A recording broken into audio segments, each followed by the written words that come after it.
it is important in the area of motivating yourself. It's important to know why you're doing it, because that mind will say, why bother? Why go through all this? This is too hard. No, throw in the towel. It's not worth it. Has it ever said that to you before? Here's how you can handle that. Here's how you override that. Write down 5 reasons why you deserve it. Why do you deserve what you want? Why you?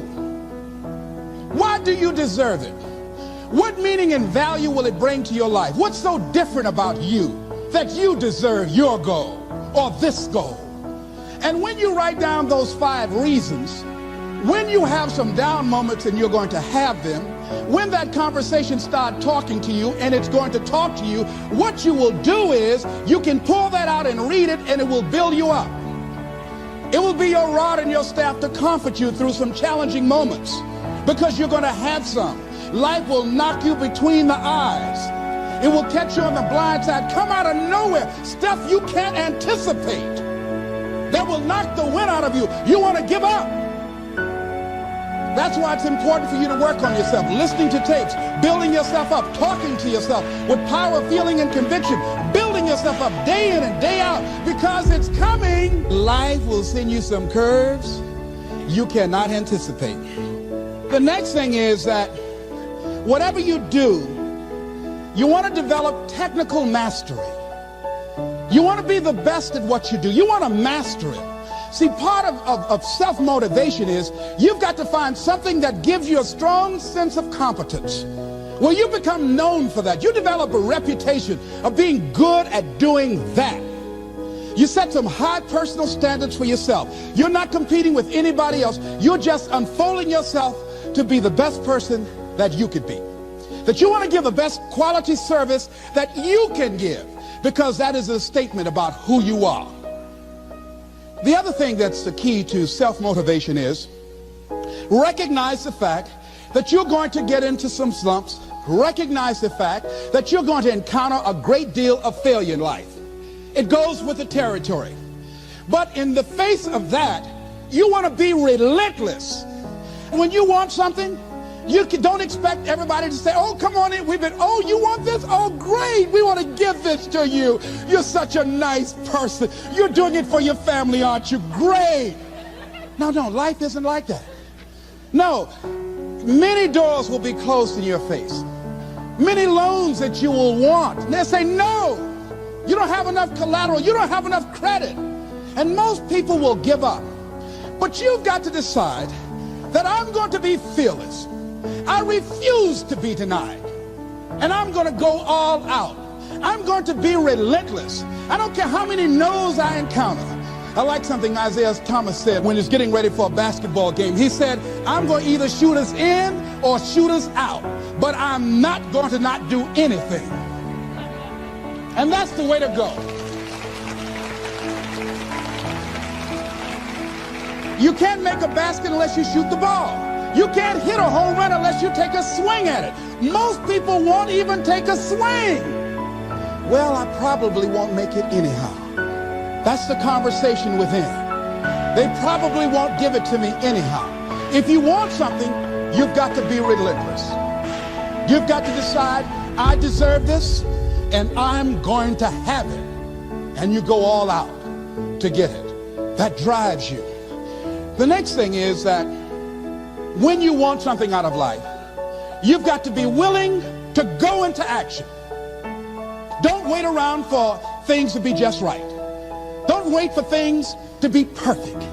Don't wait for the ideal situation. It will never be ideal. There will always be a reason. Well, as soon as the children grow up, or as soon as I pay my bills, or as soon as I get my divorce, as soon as I get enough money together, do what you can, where you are with what you have, and never be satisfied. A lot of people never take a chance in life. They don't want to take any chances. They want the situation to be ideal. See, that's not walking by faith. That's walking by sight. If I can see it, I'll do it. No. That's a lot of people saying, if I can see it, I'll believe it. No. If you believe it, you can see it.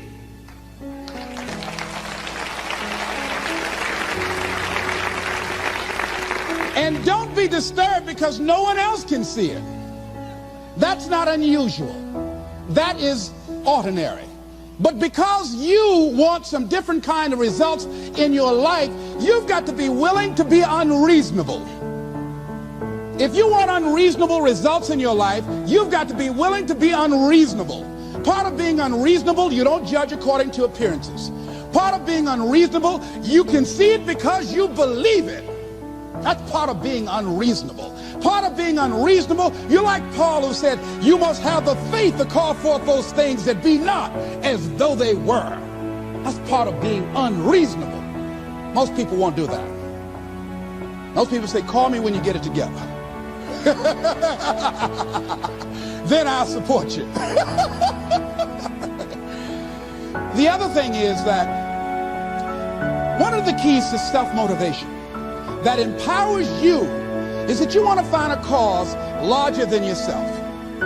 Find something that you can contribute to. Find something that you can make a difference because you can. Part of what feeds your larger vision, part of what gives you a reason for being, part of what gives you your life is being able to give something back.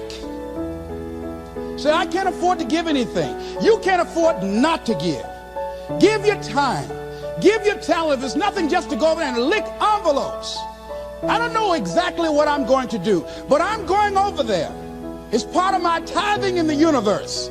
Once you develop that special sense of mission, and that's what you develop when you're part of a larger cause than yourself, it drives you. You don't need an alarm clock to get up in the morning. You have special power. You'll go places and folk will like to be around you. They will know there's something different about you. When you go in, they'll say, hey, that's somebody important. I want to know who you are. I just want to be near you. That energy that you have, that consciousness that you will embody will affect everybody around you. The next thing is that you want to create a home court advantage for yourself. You've got to be aware of who you have around you. So you want to be selective. Have friends that will enable you to grow. I have friends that help me to grow spiritually. These are my spiritual friends. I talk spiritual stuff with them. I have some other friends who are just intellectual friends. They make me grow intellectually. They make me stretch. I have some professional friends. I'm a member of the National Speakers Association. I get together with other speakers and we learn from each other and we grow from each other.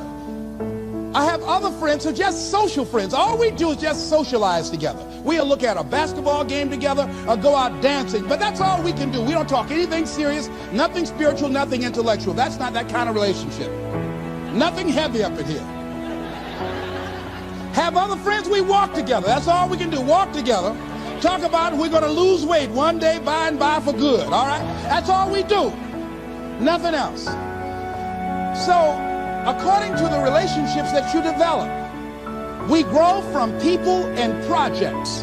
And the relationships that you develop can enhance and can enrich your life, or they can drain you. I know many talented people who had a great deal of potential, but because they didn't surround themselves with other people that will inspire them to transcend themselves, they never realize their greatness, and they will end up going to their grave with all their good stuff still in them. So you want to look at your relationships, the people that you're involved with, the people that you communicate with most often, and you want to ask yourself the question, what am I becoming because of this relationship? Does it inspire me? Am I motivated? Am I encouraged? Am I driven to develop myself? Am I seeking my own greatness? What kind of person am I becoming because of this relationship? Am I becoming more cynical and negative about life? Ask yourself that. The next thing is, you've got to say yes to your life. You've got to say yes. Yes to my dreams. Yes to me. Yes, I can make it. Yes, I can. Doesn't matter how many failures I've made. Doesn't matter how many mistakes I've endured.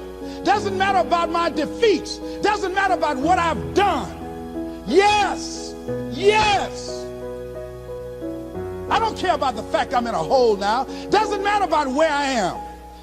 Yes, the last chapter to my life has not been written yet. If you judge me now, you'll judge me prematurely. Let it go.